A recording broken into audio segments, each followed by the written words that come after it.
Om Sai Ram, welcome to Living Spiritually. Kaka Mahajani. A friend of Kaka Mahajani was a devotee of God without form and was averse to idolatry.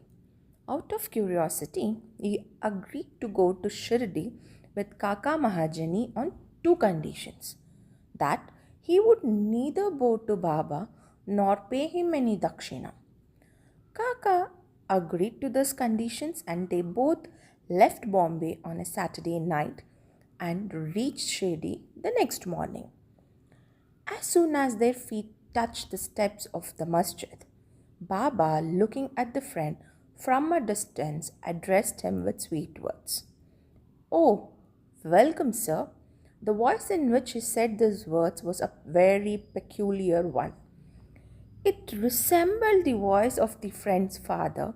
It reminded him of his departed father and sent a joyous thrill through his body. What an enchanting power the voice had. Rather surprised, the friend said, "This is no doubt the voice of my father." Then he went up and, forgetting his resolution, placed his head upon Baba's feet. Then Baba asked for dakshina from Kaka twice, once in the morning and again at noon. The friend whispered to Kaka, "Baba asked for dakshina from you twice. I am with you. Yet why does he omit me? Why don't you ask Baba himself?" was Kaka's reply. Baba asked Kaka what his friend was whispering, and then the friend asked Baba himself whether he should pay any dakshina. Baba replied, "You had no mind to pay, so you were not asked. But if you want to pay now, you may." Then the friend paid 17 rupees as dakshina, the same amount that Kaka paid. Baba then addressed him with a few words of advice. "You do away with and destroy the wall, that is the sense of difference between us, so that we can see and meet each other face to face." Then Baba allowed them to depart. Though the weather was cloudy and threatening, Baba assured them of the safe journey and both of them reached Bombay safely.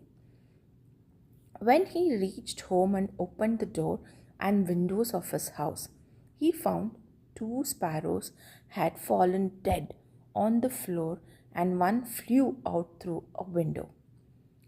He thought that if he had left the windows open, two sparrows would have been saved, but thought about it again and realized that they had met their fate and that Baba had sent him back soon enough to save the third sparrow.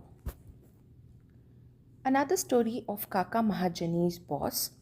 Kaka was a manager in the firm Thakur Dharmse Jethabhai, a solicitor in Bombay. The boss and the manager were close. Mr. Thakur knew the Kaka often went to Shirdi, stayed there for few days and returned when Baba permitted him to. Out of curiosity and in order to test Baba, Mr. Thakur decided to go to Shirdi with Kaka during the Shimga holidays. As Kaka's return was uncertain, Thakur took another man with him as an associate. The three started together and Kaka bought two seeds of raisins, that is the dry grapes, on the way for Baba. They reached Shirdi in due course and went to the masjid to receive Baba's darshan. Baba Sahib Tharkar was there and Mr. Thakur asked him why he had come there. To receive darshan, Tharkar replied. Mr. Thakur asked if miracles took place here, and Tharkar replied that to see miracles was not his intention. He said that the earnest intentions of bhaktas were satisfied here. Then Kaka prostrated himself before Baba and offered the raisins to him. Baba ordered them to be distributed. Mr. Thakur got a few of them. He did not like raisins, and he was advised by his doctor not to eat them without washing and cleaning them.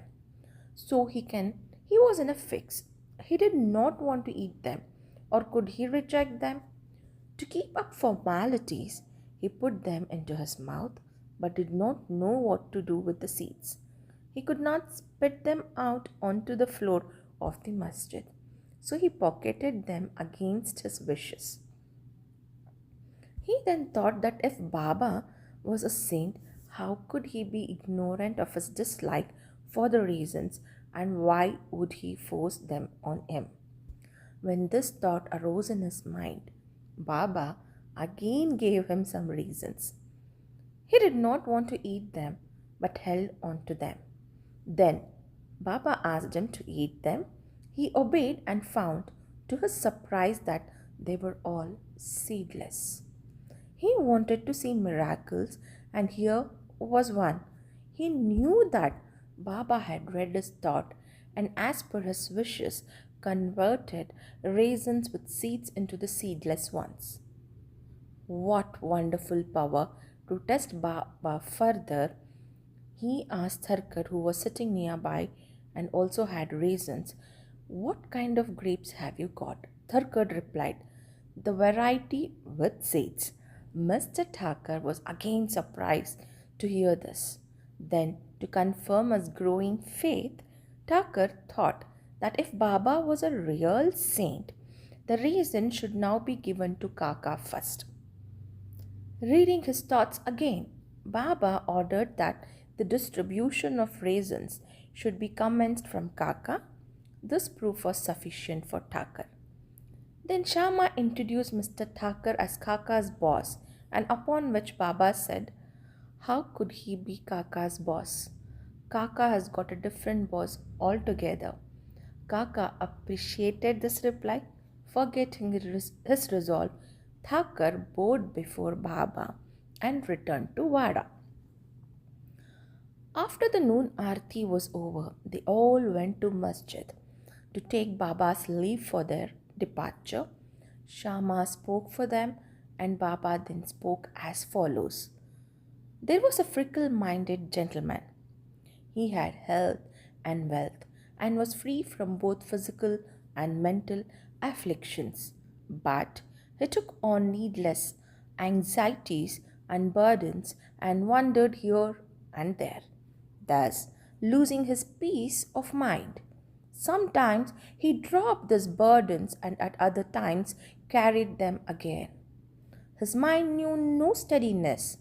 Seeing his state, I took pity on him and said, "Please keep your faith in any one place.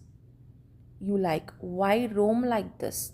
Stick quietly to one place." Thakur at once recognized that this was an exact description of him. He wished that Kaka would also return with him, but no one expected that Kaka would be allowed to leave Shirdi so soon.